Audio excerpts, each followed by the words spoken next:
Patuloy nating tinututukan ang sitwasyon ng naiwang pinsala ng magnitude 7.8 na lindol sa Mindanao. Upang makahingi ng update, nasa linya na natin si FIVOX Director Dr. Teresito Bacolcol.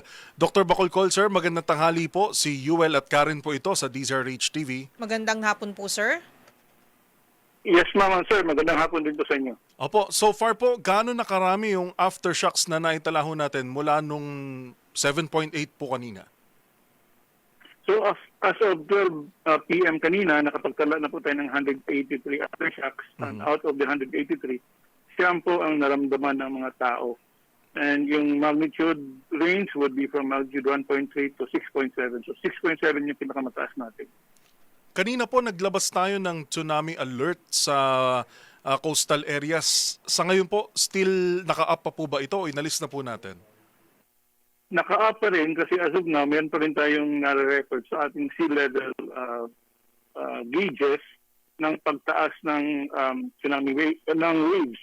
So kapag nag-flat na ito, then we will we will lift that tsunami warning. But as of now, hindi pa natin i-lift kasi may mga nare-record pa tayong mga tsunami waves na based on our sea level monitoring stations. Director Bacolcol, magandang hapon po. Si Karen po ito. Director, ano po ba sa inyong pag-aaral, pagsusuri po, ano ang naging sanhi o kumbaga saan po nanggaling itong napakalakas na lindol? Yung source po ng lindol natin o yung nag-generate ng lindol is the Cotabato Trench. This is one of the anim na active trenches sa bansa. And ito rin po yung nakapag-produce ng magnitude 8.1 earthquake noong 1976. And in fact, we will commemorate the 50th anniversary of that event. 8,000 people died during that event. So it's the same trench that generated the magnitude 7.8 event kanina. Oh, so active pa po pala itong trench na ito, yung Cotabato Trench, tama no, Director? So, ito po ba ay konektado rin po ba sa ilang pang mga lugar sa Mindanao at hanggang gaano po kalaki o kahaba ito? Mahaba-haba din po itong Cotabato Trench na ito. And again, it's more than 100 kilometers kasi it's capable of generating an 8.1 event. And again, it's the same trench that generated the 8.1 event 1976. And yung meron din tayong mga aftershocks last year coming from the Cotabato Trench. Okay. So hanggang ngayon talagang dapat i-advise muna natin yung ating mga kababayan dyan na stay outdoors, wag muna bumalik sa kanilang mga bahay dahil baka may crack pa. At the same time, talagang lumikas, Direktor, hanggang let's say hanggang ngayong gabi para bilang pag-iingat dito sa tsunami. Yes po, hindi naman natin masasabi kung hanggang ngayong gabi. Kapag nag-stabilize na yung sea level readings natin, then we may lift the alert level, the tsunami warning.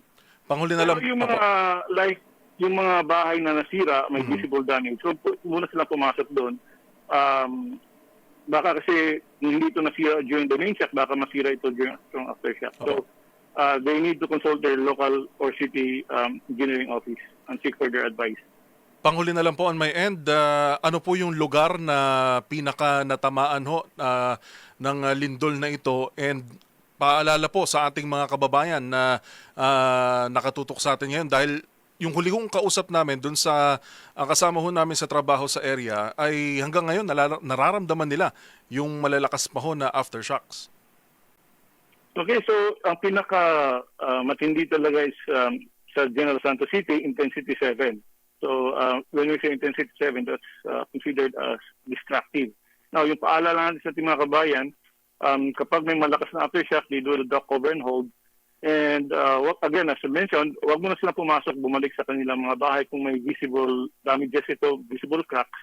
Kasi, again, kung hindi man ito nasira during the main shock, baka totally masira ito during a strong aftershock.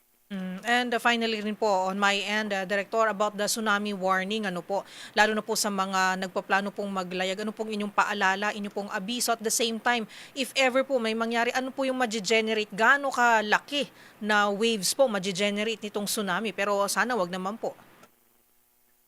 Yung, again, based on our calculations, more than 1 meter yung tsunami waves.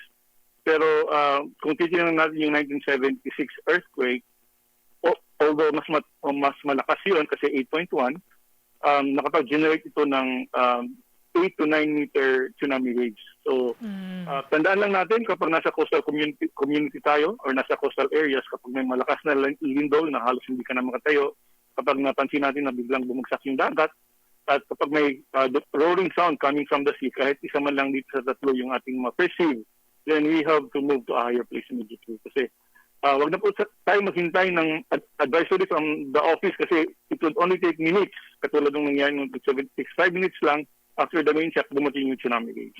Maging mapagmatsyag po tayo, lalo na sa mga coastal communities, yung nabanggit nyo po, na tatlong, sabihin na natin, sa mga physical signs, maririnig naman at mararamdaman po yun, no, Director Bacolcol, sir? Yes po, yes po. Wag na tayo kumuha pa ng cellphone and mag-Facebook Live. Okay po. Takbo ka agad. Yes. Yun. Maraming salamat po, Director Bacolcol, sir. At alam namin sobrang busy rin po kayo ngayon. Thank you, sir. Maraming salamat din. Dr. Teresito Bacolcol, ang director ho ng FIVOX.